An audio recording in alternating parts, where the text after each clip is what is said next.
Coucou les amis, j'espère que vous allez bien. Aujourd'hui pour une nouvelle vidéo sur une nouvelle race de chien, comme vous pouvez le voir à la photo. Donc c'est un Slijpondoi néerlandais. Donc, je ne sais pas si je le prononce bien, mais en tout cas j'ai essayé de le prononcer comme je pouvais. Parce que cette race, je ne la connaissais pas, donc c'est pour ça que je prononce peut-être pas très bien la race. Donc je tenais à m'excuser à ce niveau-là, mais j'ai essayé de bien le prononcer, mais je sais pas si vous connaissez cette race de chien. Moi personnellement, je ne la connaissais pas avant, mais là, comme j'ai découvert cette race sur internet, je me suis dit ça peut être sympa d'en parler et de vous faire un peu découvrir la race. Donc voilà.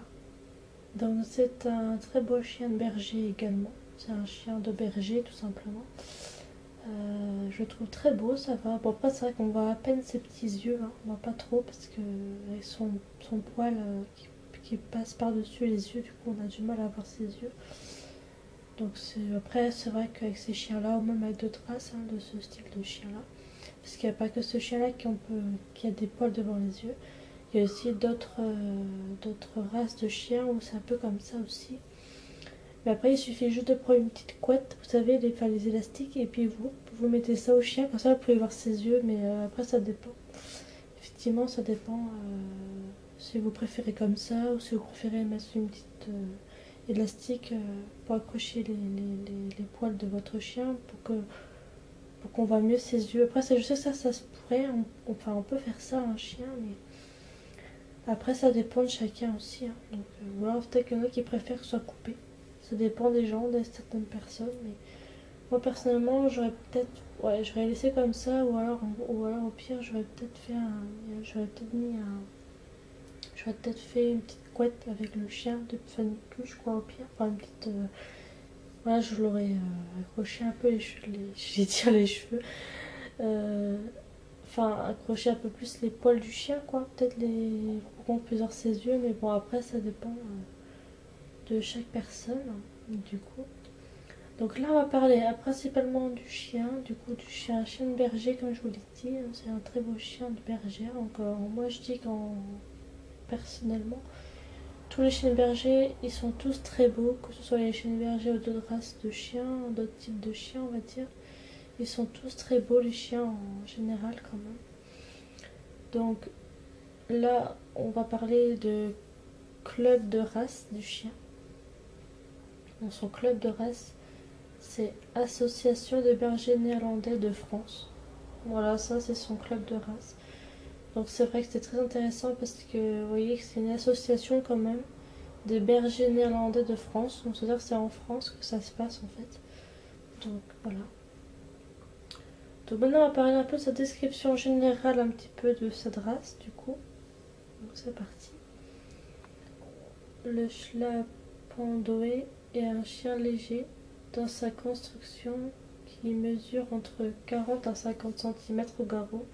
Sa toison bien fournie et à poils longs lui donne une ampleur considérable avec des touffes et des mèches hirsutes tout autour du corps.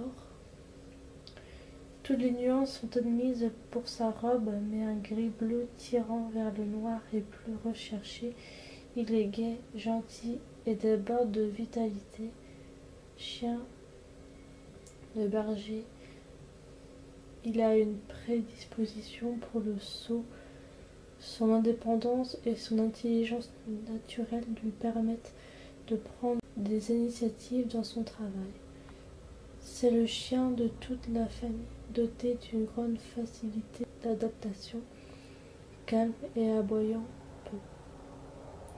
D'un naturel joueur, il fait bon ménage avec les enfants et vit en bonne intelligence avec ses autres animaux. Donc voilà pour sa description générale. Donc on dit bien quand même que ce chien, bon, il mesure vraiment entre 40 à 50 cm au garrot, vous voyez. Enfin, c'est qu'il est quand même assez long, enfin, grand un petit peu, je dirais pas long, mais assez grand, quand même. Donc voilà, et puis bon, on parle un peu de son caractéristique, donc de ses différents poils, gars, tout ça, donc c'est assez intéressant. Et puis ensuite on parle un petit peu de travail, d'initiative. C'est un chien qui vraiment donne beaucoup d'initiatives. Enfin, voilà, ça vient de lui quoi, c'est pas son maître qui lui demande de faire telle et telle chose, donc c'est vraiment le chien qui prend de l'initiative pour faire telle et telle chose. Donc, je trouve que il est super intelligent ce chien. Bon après c'est vrai que physiquement on peut le détester parce qu'il est pas très, avec son poil tout ça, on pourrait peut-être beaucoup voir pas ses yeux. Voilà, il y a certaines personnes qui pourraient détester ce chien, mais moi personnellement je suis pas comme ça, je vois pas que le physique d'un chien. Ou voilà, mais je vois le cœur et je me dis que ces chiens sont vraiment d'une grande intelligence incroyable. Donc, enfin, moi, je vois ma façon de voir les choses.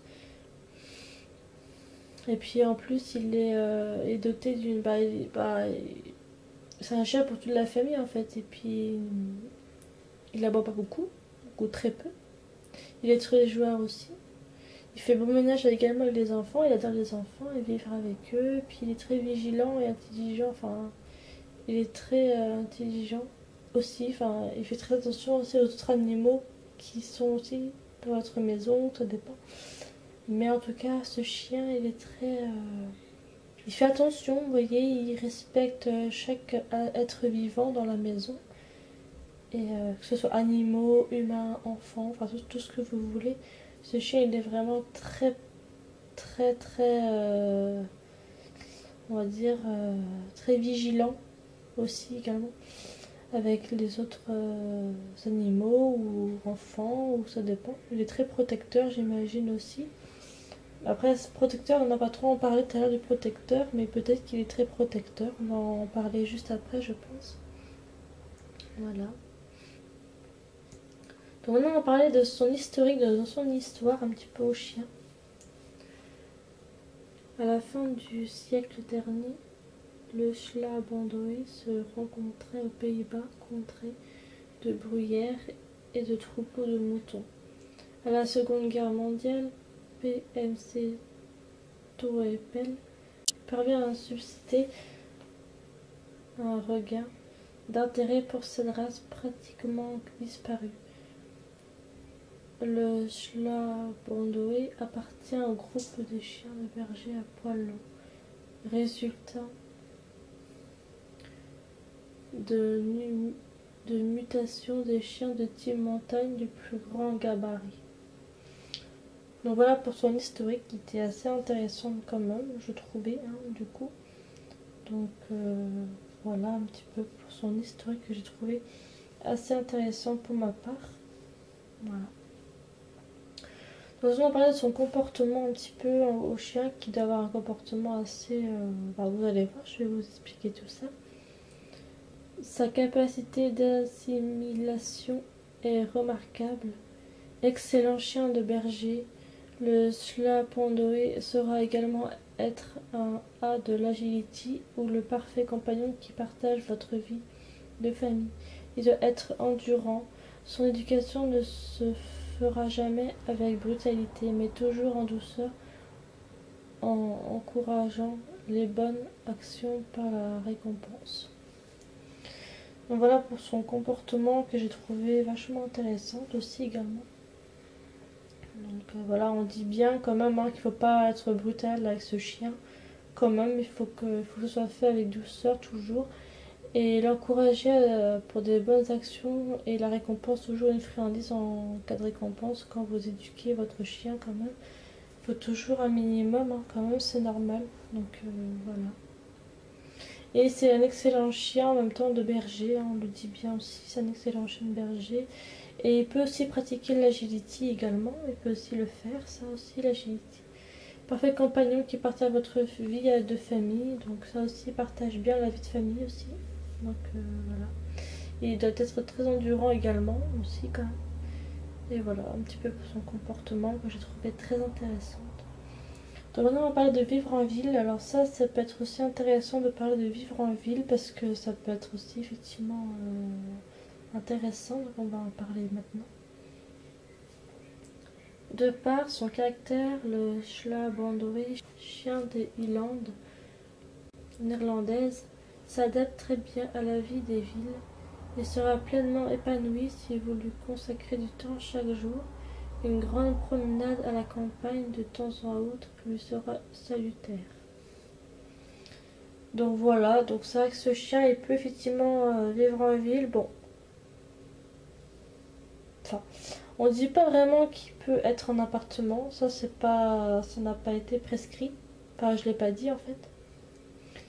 Mais par contre, rien ne vous empêche de le promener en ville, y a pas de souci. Mais vivre en appartement, je pense que c'est un petit peu compliqué pour lui de vivre en appartement, je pense, pour ce chien. Mais vous pouvez quand même le promener en ville, ça n'empêche en rien. Mais je pense qu'une maison sera beaucoup plus profitable pour lui, il sera plus épanoui, plus heureux, je pense, qu'en appartement. Je crois que ce serait pas la bonne solution pour lui. Du moins, je sais d'avance que. Bah, déjà, il est déjà assez grand, il n'est pas non plus énorme, mais je trouve que pour un chien de berger comme celui-ci, il est quand même assez grand, quand même un petit peu. Et franchement, je vous déconseille peut-être, ouais, ce chien en appartement, je serais peut-être pas preneuse pour un chien comme ça en appartement, du moins. Je crois que le chien il sera pas très ravi, on va dire. Enfin, peut-être quand il sera petit, peut-être qu'il va apprécier. Bon, quand c'est un petit chien, ça va, mais après, une fois qu'il grandit, le chien, c'est un peu plus compliqué, quoi. Voilà, je préfère le dire quand même. Maintenant, on va parler de son alimentation et santé du chien, parce que ça, c'est aussi intéressant d'en parler. Ça, je ne l'ai pas toujours dit dans mes dernières vidéos que je faisais sur des races de chiens. Mais là, j'ai envie d'en parler pour lui. Voilà. Le chien bordelais n'est ni gros mangeur ni difficile. Une préparation traditionnelle ou industrielle lui conviendra parfaitement, à condition qu'elle soit bien équilibrée. Donc voilà pour son alimentation et santé. Donc on dit bien quand même que ce chien, voilà, il a quand même besoin enfin, il n'est pas difficile du tout, il aime vraiment tout, que ce soit un peu de légumes, peut-être qu'il va aimer un peu de légumes, avec, je sais pas, avec un peu de viande, de riz, des féculents, tout ça. Je pense que ce chien, il va aimer un peu tous ces genres de petites nourritures. Parce qu'il fera pas vraiment la différence entre un morceau de viande, il fera pas la différence si vous mélangez un peu de tout avec un peu de légumes, un peu de féculents ou un peu de pain, je sais pas trop. Un peu mou, pas trop dur le pain, un petit peu mou peut-être. Vous le faites un petit peu, vous le trempez un peu dans l'eau, je sais pas trop. Enfin, vous voyez un peu comment vous voulez faire votre nourriture pour votre chien. Et puis après, voilà, je sais pas, vous voyez un peu comment vous voulez faire les choses, mais il faut quand même que ça reste équilibré pour le chien. Bon, après, ça c'est juste de temps en temps, on n'est pas obligé de se donner à manger comme ça tous les jours avec un petit peu de viande, un petit peu de féculents, un petit peu de pain et de la viande. Ça par contre, vous n'êtes pas obligé de lui donner ça tous les jours. Mais c'est que de temps en temps, s'il a fait une bonne. S'il a bien. Si il vous a bien obéi, si je sais pas, ça peut être plein de choses comme ça. Si le chien, s'il y a des périodes comme ça, vous avez envie de le faire un peu plaisir, et ben ça vous pouvez le faire également. Mais c'est pas une obligation de le faire tous les jours, ça je vais vous dire. Mais enfin, le plus important c'est comme les croquettes pour le chien, les croquettes équilibrées à votre chien. Mais par contre vous pouvez aussi lui donner un peu de nourriture comme je vous l'ai dit tout à l'heure, que de temps en temps, que de temps à autre en fait. Quand vous avez envie de le faire aussi à votre chien. Voilà, tout simplement. Bon bah voilà, je crois qu'on a fait à peu près le tour sur cette race de chien. Donc j'espère que cette vidéo vous aura plu sur cette race, enfin sur cette race de chien bien sûr. J'espère vraiment que la vidéo vous a plu, j'espère qu'elle vous aura appris des choses, j'espère que vous aurez acquis des choses aussi. J'espère que vous aurez bien aimé ma vidéo et puis ben nous on se retrouvera très rapidement aussi après pour de nouvelles vidéos. Donc je vous embrasse très fort et je vous dis à très vite pour de prochaines vidéos. Bisous les amis.